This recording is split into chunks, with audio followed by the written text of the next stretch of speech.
Continuamos entonces con el paradigma concurrente declarativo, esta vez con la concurrencia dirigida por la demanda, ¿cierto? Ya miramos en el video pasado el concepto de disparadores por necesidad, que nos sirve para implementar lo que se llama evaluación perezosa. Entonces ahora lo que vamos a ver son técnicas de programación perezosa, y para ello vamos a ver flujos perezosos, un ejemplo con el problema de Hamming, o más operaciones perezosas esta vez sobre listas, y un ejemplo con la criba de Eratóstenes. La idea entonces aquí es que el productor consumidor sigue siendo una técnica de programación, pero aquí va a cambiar como el papel del productor y del consumidor.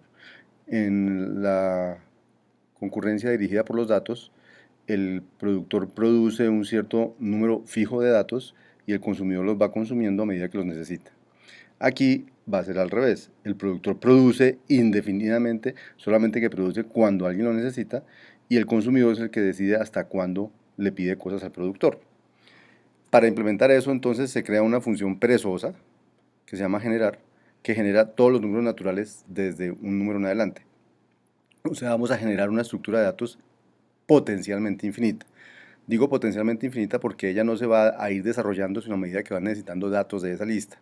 O sea que en el tiempo siempre habrá un número finito de datos generados de esa lista, los que se han necesitado, pero puedo generar todos los que yo quiera. Un único límite va a ser la memoria de la máquina. Entonces genero el número n y luego genero todos del n más 1 en adelante y todos los guardo en una lista, que va a ser un flujo perezoso. Por su parte, el consumidor ya no solamente va a consumir de XS y acumular en A, sino que va a consumir hasta un límite. Entonces él mira si todavía hay que consumir, entonces le dice a la lista XS que le genere un nuevo X. Esa lista XS va a estar ligada con este generar, luego le va a generar un nuevo número y genera un nuevo proceso de suma en el cual coge del resto, acumula en A lo que llegó de X y dice que me genere un 1 menos, límite menos 1. Cuando se acaba para generar, entonces dice, muestra el acumulado que es A. Miremos esto corriendo aquí. Aquí está entonces la función generar, la función suma, y implementamos un llamado a la función generar, a la función suma, y miramos qué tiene S al final y qué tiene XS.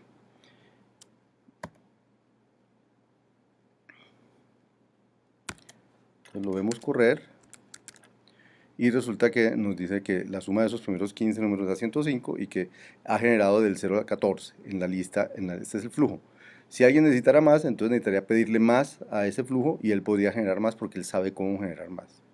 Si aquí hubiéramos puesto, no sé, digamos que generar del 0 al 150, pues entonces hubiera generado, con el mismo programa hubiéramos generado 150 números en el flujo y esta es la suma.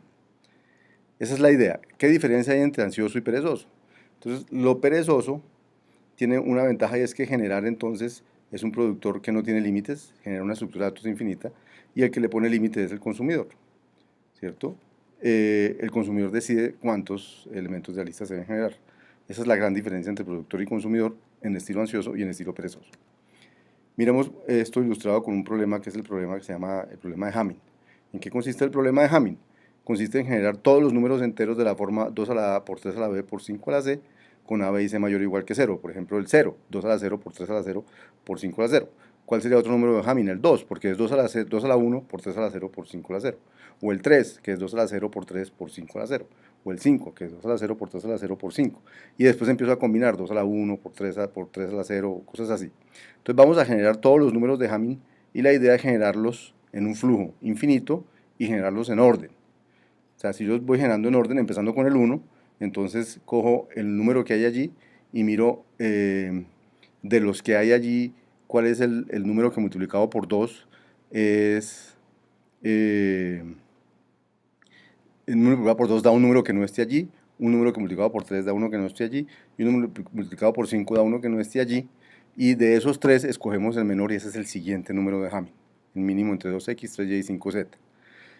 En la figura vemos cómo va a funcionar. El 1 empieza siendo un número de Hamming y luego del 1 entonces empezamos a generar 1 multiplicado por 2, 1 multiplicado por 3 y 1 multiplicado por 5. Escogemos de los 3 el menor y ese va siendo un número de Hamming y vuelvo y paso la lista y así sigo sucesivamente, ¿cierto? En código OZ esto se puede ver más o menos así.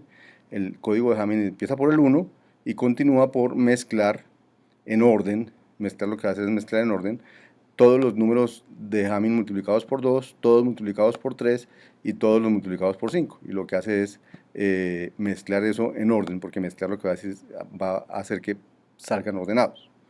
Vamos a ver aquí el problema de Hamming funcionando. Entonces aquí está el multiplicador de Hamming.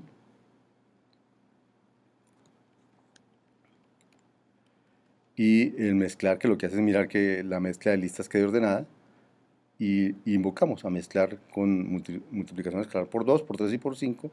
Y miramos H. A ver cómo va saliendo. Vamos a poner aquí el browser. Y pongamos a correr esto. Entonces fíjense que generó el número 1. Y no más. Entonces, pero si yo quiero ver otro. Entonces dice, cuando lo necesiten, lo voy generando. Entonces vamos a inventarnos una función tocar, que lo que hace es necesitar el elemento n de una lista h. Y vamos a decir, quiero el elemento 30. Entonces, claro, para generar el elemento 30, voy a necesitar generar los 29 anteriores. Entonces vamos a hacer eso, vamos a tocar los primeros 30. Y entonces, mire, ya ahí tengo 30 elementos de Hamming. 1, 2, 3, 4, 5, 6, 8, 9, hasta 80. ¿Cierto? Si quiero saber cuál es el número 855 en esa lista, entonces lo pido y me sale que el número 855 en esa lista, tuvo que generar muchos más, es el número 19.200.000 que hay aquí. O sea, fíjense que tengo una lista de datos infinita en un flujo representado de forma finita. Esa es la gran ventaja de la programación perezosa.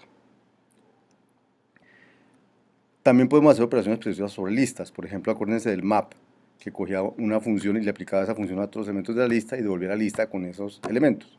Entonces, el map perezoso simplemente le ponemos aquí lazy y entonces genera un map perezoso. Entonces, ¿qué ventaja tiene un map perezoso sobre un map normal? Por ejemplo, puedo generar una lista perezosa de enteros, ¿cierto? Puedo generar la lista de todos los enteros entre i y j, pero se genera de manera perezosa, es decir, solo si alguien necesita un elemento de esa lista se genera. También se pueden generar filtros perezosos, muy parecido. Lo único que tenemos que hacer aquí es realmente ponerle lazy a la función y todo se genera de forma perezosa. Hay que ser consciente de que perezoso significa más lento, pero a veces el problema no es la velocidad, sino que necesito guardar espacio y no generar lo que no necesito. Para eso es muy útil lo perezoso. Por último, un ejemplo que ya vimos de la generación de primos en el modelo concurrente dirigido por los datos, pero entonces tocaba decir, genéreme los primeros 200 primos, los primeros 300 primos, toca decir dónde parar.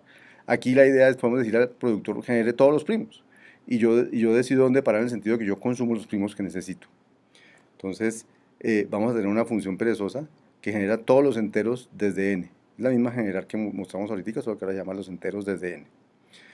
Y una función perezosa que es la criba, que es muy parecida a la que teníamos en el modelo concurrente dirigido por los datos, que lo que dice es que coja un elemento de los que van en la criba y genere los siguientes primos. ¿Cómo los genera? Entonces averígüese de todos los que hay en la lista, los que no son divisibles o no son múltiplos de x. Eso es lo que hace este filtro. Me filtra con todos los que no son múltiplos de x y entonces los deja como posibles primos. ¿Qué hace primos? Llama a la criba con los enteros desde el 2 y me genera todos los números primos. Vamos a mirarlo aquí, porque este es un ejemplo muy bonito. Tengo la criba de Eratóstenes, entonces tengo la función filtrar perezosa, la función de generar todos los enteros perezosa y la función criba perezosa, y luego invoco a la función criba con todos los enteros a partir del 2. Vamos a parar ahí, voy a poner aquí el browser para que lo veamos funcionando. Hasta ahora no he hecho browse de nada, entonces aquí no ha salido nada. Y ya en primos, si yo le digo, muéstreme qué tienen los primos, muéstreme la lista de los primos, entonces me sale, no tiene nada, pero no tiene nada porque nadie ha necesitado un solo primo. Vamos a decir que necesitamos ver el primo número 100, eso es lo que dice aquí, quiero ver el elemento número 100 de esta lista de primos. Entonces cuando yo digo eso, él dice, pues para mostrar el 100 tendré que calcular todos los anteriores porque todos se calculan incrementalmente. Entonces vamos a ponerlo a funcionar y miren, me muestra el primo número 100 es el 541 y calculó todos los primos anteriores. Si yo quiero el primo número 120, pues simplemente le digo quiero el primo número 120 y pues él lo calcula y sigue creciendo la lista de primos, pero ahora es el 659 y ahí paró porque no necesita más. Entonces tenemos una manera de generar todos los primos de forma infinita en una estructura finita. Esa es una de las grandes ventajas de la programación concurrente dirigida por la demanda.